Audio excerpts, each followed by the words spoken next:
Ben ritrovati amici, ci sono troppe cose da scoprire nel mondo della stilografica, della stationery e non ce la faccio, ma per fortuna ci sono gli amici, quindi grazie Stefano che mi hai dato la possibilità di provare questo blocco prodotto da Paper O. Già, questa volta non ci casco, non mi prenderete in giro per la mia pronuncia e non vi dirò papero, ma Paper O. Il gruppo è quello di Paper Blank, quindi un gruppo molto conosciuto e apprezzato dagli stilografici di tutto il mondo. Un blocco con una copertina rigida, ondulata, rivestito di rosso, con questa finestrella, elegante, fuori dubbio. La controcopertina è tutta rossa, così come quella, vi ho detto, incollata nella seconda. E poi una bella carta avoriata, un tono caldo deciso, non è un bianco caldo, un avorio tiepido, è proprio avorio, quasi un crema potremmo dire. La rigatura è quella classica, ma la legatura è quella che mi fa apprezzare questo blocco. Guardate, si può aprire proprio a 180 gradi e le pagine stanno dritte. Questo è importante quando andiamo a scrivere, non abbiamo quelle onde, quelle sponde che ci fanno tanto imprecare e soprattutto condizionano la nostra grafia. Troviamo la stessa controcopertina sul retro e qua un po' di informazioni.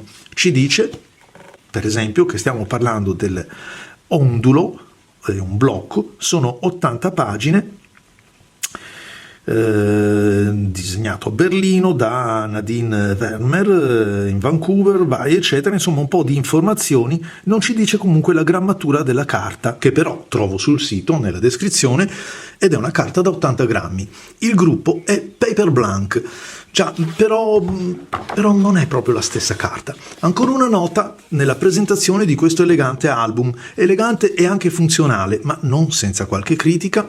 Questo, che pensavo fosse stato piegato male, schisciato per così dire nella piegatura della copertina, nasce proprio così, e lo capisco nel momento in cui vado ad aprirlo e vedo che c'è proprio una grafica che richiama le pieghe, quindi anche la bordatura, le pieghe con quale è stato realizzato questo bigliettino davvero strano, davvero particolare, incollato, come vedete, mediante questo pallino si può rimuovere tranquillamente. Bella la tonalità, la finitura di questa carta, 80 grammi che sembrano anche forse anche leggermente meno. La fibra della carta, la consistenza oserei dire, mi ricorda anche un pochettino la nuova realizzazione di Fabriano, la nuova Ecoqua, quella Plus, che non mi era piaciuta molto. Non resta che metterlo alla prova. Bella la rigatura comunque, una rigatura che c'è ma si vede davvero poco, quindi aiuta per tenere la riga, per stare in orizzonte, però si vede poco e quindi è anche piacevole poi il riscontro visivo. Pennino, questo è un pennino rifinito dai Nib Master di Esterbrook, diciamo che è un pennino extra fine. Qui si trova veramente molto bene. La finitura della carta è una carta di qualità.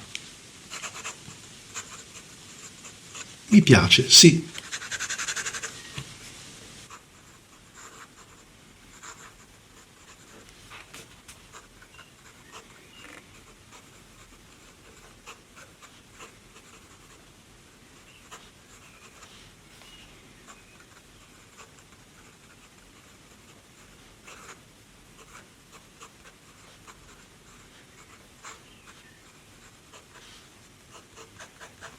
Scrive bene, bella la resa del colore, poi la vedremo un pochettino più nel dettaglio. La provo con un'altra penna, con un pennino questa volta diverso, la Sailor, con un pennino fine ed un altro inchiostro.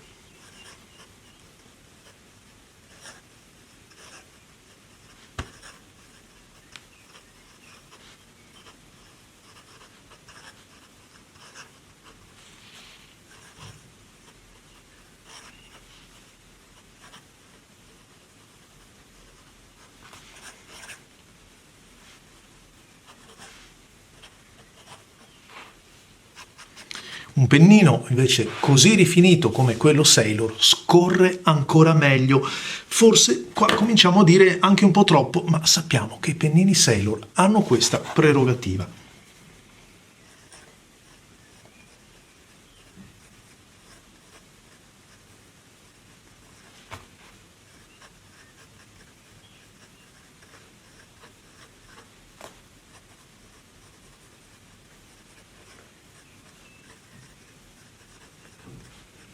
E ci metto anche l'inchiostro, perché l'inchiostro è l'Octopus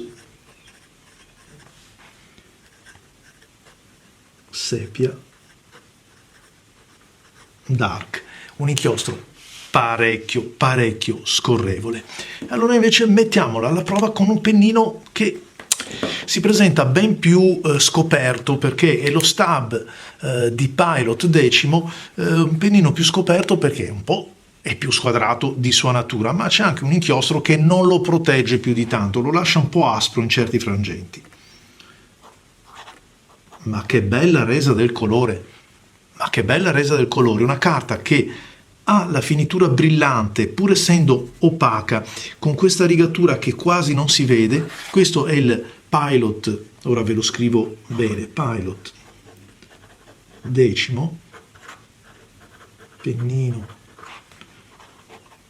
Stab 18 carati. L'inchiostro è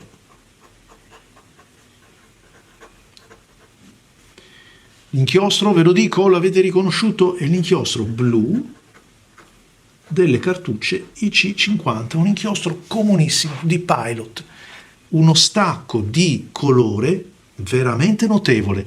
Mi piace, questo non l'avevo provato durante la settimana che ho provato questo blocco, mi piace molto. Scrivere su questa carta è una bella esperienza.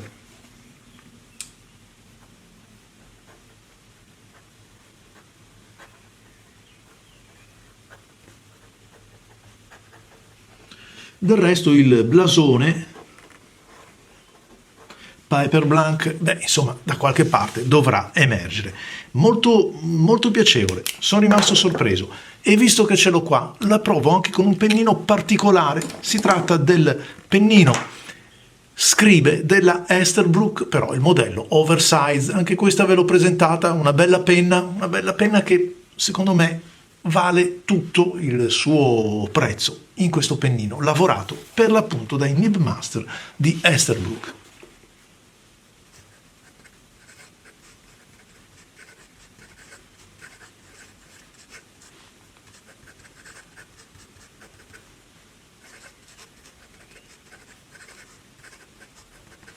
Bello questo pennino, simil Architect potremmo dire.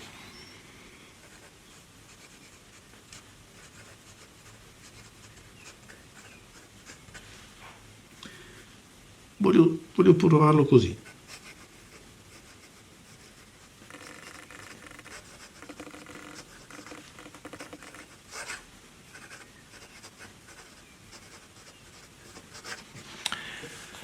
Notevole, mi è piaciuto molto scrivere su questa carta, ma adesso dobbiamo andare a fare i conti. Come vedete l'ho provato con vari pennini, da quelli più sottili, con inchiostri chiari, fino a quelli decisamente più corposi e corpulenti, con un bel flusso alle spalle, perché voglio andare a vedere cosa succede dietro. E allora, bene, in corrispondenza dei pennini leggeri, però, vedete, piccoli segni, piccoli puntini in corrispondenza di che cosa? Del pennino extra fine che ho utilizzato di là. Quando mi sposto su una gradazione fine, eccola qua, quella con l'Octopus e il pennino fine di Sailor, già mi compare qualche elemento in più, e man mano che cresco, qui sono ancora con l'Octopus, man mano che cresco e arrivo allo Stab diventa impossibile utilizzarla, vedete, nella parte posteriore del foglio, e questo è un vero peccato, perché se la guardo di qua invece scopro una carta che è piacevole, anzi direi elegante in questo suo color crema. A me perlomeno piace, una resa del colore, quindi dell'inchiostro, assolutamente in linea con le aspettative, anzi oserei dire qualcosina di più quando invece sappiamo che la carta, una carta magari un pochettino, una carta cotone che possa richiamare questa tonalità, a volte spegne un po' gli inchiostri. Bello anche il sepia, scorrevolezza, ma certamente guardate che resa del colore abbiamo sul blu del pennino della Pilot 10, e lo stesso lo ritroviamo invece con questo che è il pennino Scribe della Esterbrook. Peccato che ci siano questi vizi che avevo un po' riscontrato, ed ecco perché vi ho detto in una certa misura mi ha fatto venire in mente la carta di Fabriano, la nuova Cocoa Plus, perché molto bello anche il tratto, guardate come resta tutto ben in linea, il contorno è preciso, non ci sono spiumaggi, quindi possiamo utilizzare pennini anche sottili. Guardate questo per esempio che ho utilizzato con un inchiostro che rende particolarmente secco, asciutto il tratto, bisogna ammetterlo, ma è veramente elegante, piacevole, sì, senza dubbio. Vado a vedere dall'altra parte, pur essendo pennini comunque sottili, mi ritrovo un po' di, insomma, non è scrivibile come piacerebbe a me, come mi aspetterei. Le cose si complicano quando gli inchiostri diventano più scuri, i flussi più abbondanti, oppure la gradazione diventa davvero considerevole. Ecco cosa succede nel retro della pagina, che risulta, ahimè, impossibile da utilizzare. Tra l'altro il passaggio del foglio avviene anche in maniera disomogenea, come se spiumasse tanto in orizzontale che in verticale. Insomma, non è nemmeno bello a vedersi in ogni caso e in tutti i sensi. In conclusione, è un bel blocco ed è ben realizzato, belli materiali, la scelta dei colori, lo trovo anche elegante negli accostamenti. Qualche piccolo difetto o problema nell'operare su tavoli o spazi ristretti, perché la copertina è veramente rigida e non si può piegare. Significa che dobbiamo spostarci noi, cambiare noi il verso del braccio, perché quando utilizziamo la pagina di destra, quella di sinistra, volessimo piegarla, volessimo farla sporgere dal tavolo, è impossibile piegarla. Bella la finitura superficiale, peccato viziata da questi problemi di passaggio. A voi tutti amici, grazie e vi aspetto ai prossimi video.